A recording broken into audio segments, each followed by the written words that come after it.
Selanjutnya kita ke pembelajaran 2, yaitu halaman 138. Perkembangan kapal laut. Saat mulai melakukan perjalanan jauh, manusia memikirkan cara untuk menyeberangi lautan. Manusia ingin mengetahui tempat-tempat yang belum pernah dijelajahi. Oleh karena itu, berbekal keinginan dan pengetahuan sederhana, manusia mulai membuat perahu untuk mengarungi lautan. Perahu pertama yang dibuat oleh manusia prasejarah adalah kano. Kano dikenal sebagai nenek moyang kapal laut. Bentuk kano masih sangat sederhana. Manusia prasejarah menggunakan batang pohon untuk dibuat kano. Pemanfaatan kano masih terbatas untuk menyeberangi sungai atau danau. Semenjak masa prasejarah, alat transportasi air semakin berkembang. Pada setiap budaya atau peradaban suatu bangsa, terdapat keterangan tentang perahu, seperti pada peradaban bangsa Mesir. Terdapat perahu Mesir yang dapat mengangkut hingga 20 penumpang. Demikian pula pada peradaban bangsa Romawi dan bangsa Viking. Perahu Romawi yang dikenal dengan nama galiun. Selanjutnya halaman 139, dapat berlayar dengan tenaga tambahan dari ratusan pendayung untuk meningkatkan kecepatan. Adapun perahu Viking yang disebut longship biasanya memiliki hiasan-hiasan yang indah. Seiring dengan perkembangan teknologi, masa kejayaan kapal layar pun berganti dengan ditemukannya mesin uap. Generasi kapal uap menandai berakhirnya zaman kapal layar. Kapal uap menggunakan tenaga uap dari kettle untuk menggerakkan baling-baling. Kecepatan kapal uap tentu mengalahkan kapal layar. Kemampuan daya angkutnya pun meningkat berkali lipat. Memasuki abad ke-20, bermunculan kapal-kapal bermesin diesel dengan bahan bakar solar. Mesin diesel lebih baik dalam hal tenaga dibandingkan mesin uap. Di samping itu, mesin diesel lebih hemat bahan bakar dibandingkan dengan mesin uap. Nah, seperti perkembangan transportasi darat, transportasi air pun mengalami perkembangan yang sangat baik, perkembangan yang sangat modern. Dari mulai kano, kemudian menjadi kapal layar, kemudian menjadi kapal uap atau menggunakan mesin uap, dan kemudian menggunakan mesin diesel. Jadi setiap peradaban itu atau setiap selanjutnya itu mengalami perubahan yang sangat bagus ya Kak, karena hidup itu harus selalu berkembang dan maju. Selanjutnya halaman 141. Para pelaut tidak hanya mahir mengemudikan kapal, mereka juga harus mahir berenang. Biasanya para pelaut telah berlatih berenang sejak mereka kecil. Mereka berlatih berenang di pantai hingga laut lepas. Namun, berlatih berenang seperti itu berbahaya bagi kita.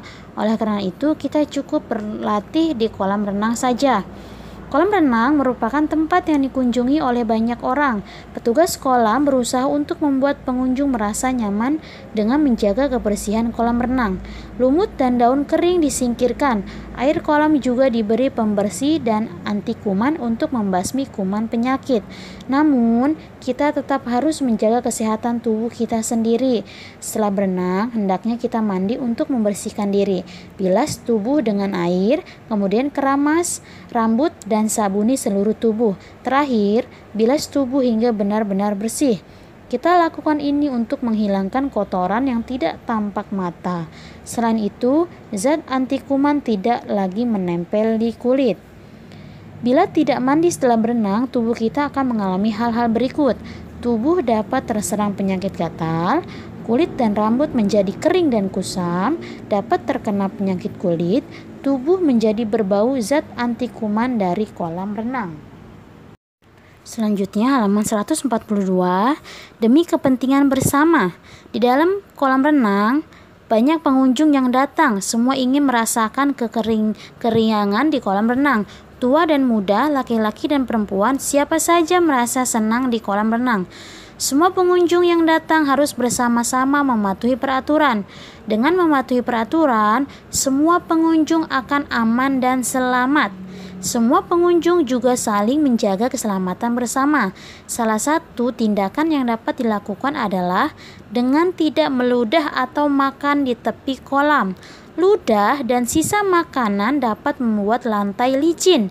Seseorang dapat terjerembab ke lantai atau tercebur ke kolam.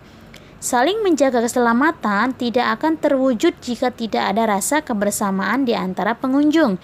Meskipun tidak saling kenal, kita tetap dapat bekerja sama untuk menjaga keselamatan bersama. Segala perbedaan bukanlah masalah. Demi kepentingan bersama, kita bersatu dan bekerja sama. Nah, di mana-mana pun kita harus saling bersatu dan bekerja sama agar kebersamaan itu menciptakan kerukunan, kesejahteraan, kedamaian, ketertiban. Nah, di kolam renang pun sama ya Kak. Kita tidak boleh membuang sisa-sisa makanan di lantai. Terus kita tidak boleh makan di tepi kolam, tidak boleh meludah sembarangan karena hal tersebut akan membahayakan pengunjung yang lain. Masih di halaman 142, bagaimana sikapmu? Mari kita centang bersama-sama ya Kak. Perintahnya, beri tanda centang yang sesuai dengan sikapmu. Nomor 1, saat di kolam renang aku akan menjaga jarak dengan orang lain saat akan berenang. Silahkan dicentang. Nomor 2, dua orang anak saling berkejaran di tepi kolam renang. Tindakan yang akan aku lakukan adalah yaitu mengingatkan mereka akan bahaya yang mungkin terjadi. Silahkan dicentang ya Kak. Selanjutnya di halaman 143, 3. Bersikap ramah adalah tindakan terpuji. Saat aku melihat seorang anak yang berenang sendirian, maka aku akan berkenalan dan mengajaknya berenang bersama. Silakan dicentang.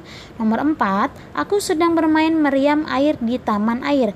Ternyata seorang anak berdiri menunggu untuk memainkan permainan itu. Yang akan aku lakukan adalah memberinya giliran untuk bermain meriam air. Silakan dicentang ya Kak.